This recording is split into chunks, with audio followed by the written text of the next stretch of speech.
Thank you for watching the Worst Guitar channel. Please like, share, and subscribe.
According to the GuitarHQ.com website, the Gibson Les Paul Sunburst guitar from 1958, 1959, and 1960 is the top of the electric guitar heap. Still made today, but the original 58, 59, and 60 Sunburst models are the originals that started it all. Some have a very plain top, the maple wood on the top side of the guitar, and some are very flamey, the figure in the maple wood that is often called fiddleback maple. The attractiveness of the wood, the playability, the sound, all these things add up to a guitar that even today seems to be unsurpassed. Many famous players made this their standard guitar, such as Jimmy Page, Eric Clapton, Mick Taylor, Duane Allman, Jeff Beck, Mike Bloomfield, Saul Hudson, and countless others. According to the SoloDallas.com website, the Honduras mahogany used in the 1950s to build guitars was cut from trees that were hundreds of years old. This wood is often referred to as old growth. It is a very excellent carving wood. Due to its popularity with furniture makers, boat builders and guitar makers, it is now gone. Used up. The mahogany available now is grown on plantations. For whatever reasons, it is very different from old growth mahogany. It might as well be considered a completely different type of wood.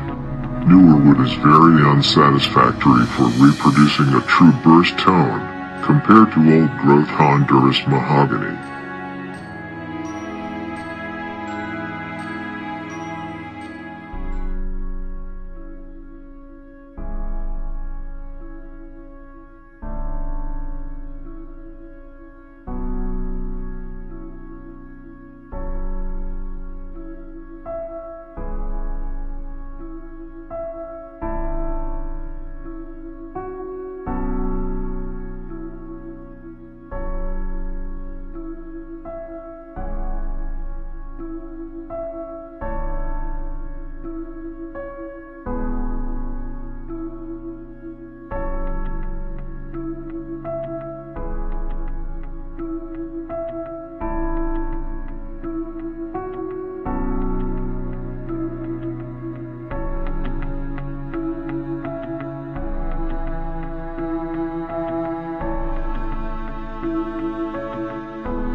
Ed King from Lynyrd Skynyrd had his 1959 Burst stolen from his home at gunpoint.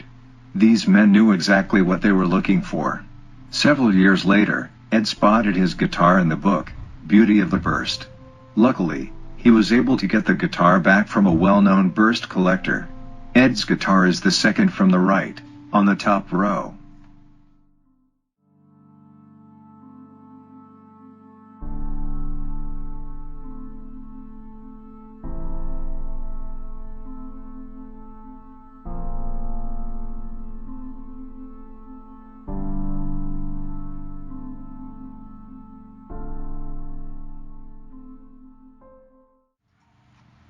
Eric Clapton's 1960 Beano guitar, named after the comic book he was reading on the cover of the album, Blues Breakers with Eric Clapton, was stolen from a rehearsal studio in 1966. For decades no one knew what happened to the guitar until Joe Bonamassa did an interview with Guitarist magazine a few years ago. He said it's in a collection on the east coast of America. I haven't seen it, but I have it on good authority from people who have. Joe might have real information on this guitar, but bloggers are constantly claiming to have found images of this guitar posted online for sale. Hopefully, we will find out the truth one day.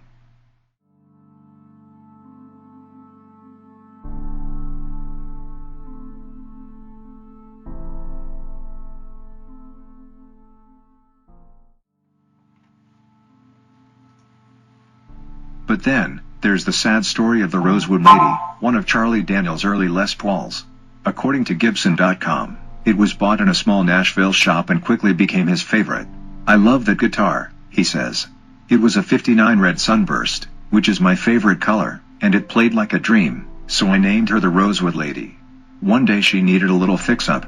One of my guys was taking her downtown to the repair shop and he stopped on the way. Somebody stole her out of his car. That was terrible.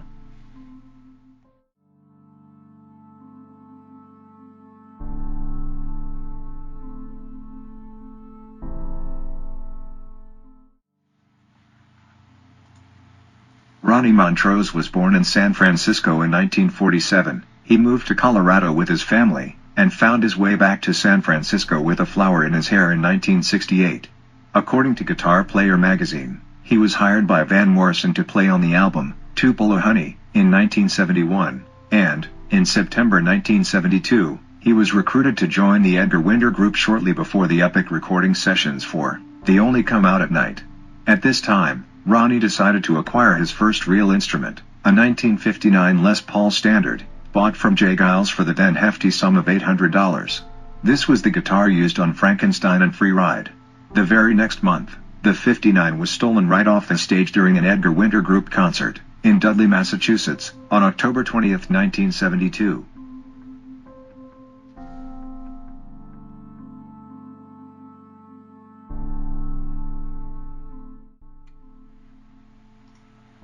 Four decades after his prized guitar disappeared during a riot at an infamous rock concert in Germany, Craig Chakwico was pretty sure he'd never again see the beloved instrument he played when he was the boy wonder lead guitarist for the Jefferson Starship.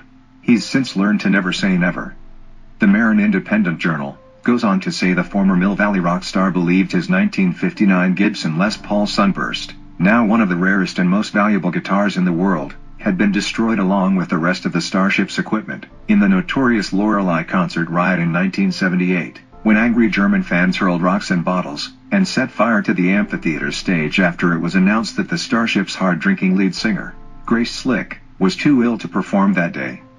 But over a decade later, a fan in Vermont called him out of the blue with some stunning information. His beloved Sunburst hadn't been destroyed after all. Using a serial number he'd seen in a German newspaper, the fan had traced it to a collector in Southern California. This dilemma took over a year for the courts to solve, and is a good example why many collectors keep their guitars a secret. Someday, the original owner is going to come looking for it. According to the Mark Bowen London Music Project, Mark's favorite, and most widely used guitar, was a late 50s Gibson Les Paul Standard which Mark acquired in 1970. During the time Mark owned the guitar, it went through a few modifications, including being refinished in a translucent orange color, similar to his hero Eddie Cochran's Gretsch guitar, and having 3 neck replacements and repairs when the original neck was broken in 1971.